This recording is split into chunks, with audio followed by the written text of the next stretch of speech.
All right, we got the last bit of that dipstick tube out, folks. And there it is.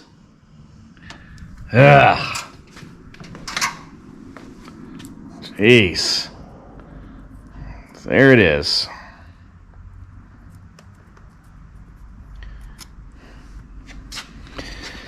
So we had about a 12-inch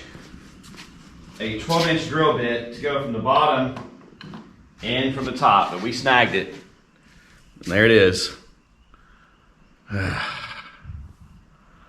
So now we're going to start cleaning everything up, get all of the metal shavings out of this thing, and then we'll go to putting the dipstick tube in.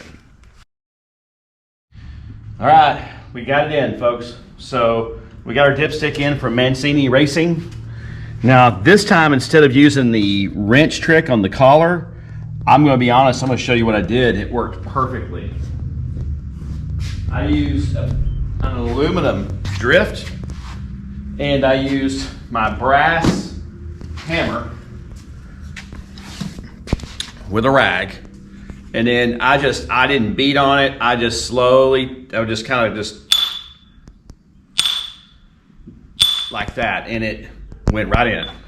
So we've cleaned out the bore. We cleaned out the bore, the dipstick tube bore, before we put the dipstick in.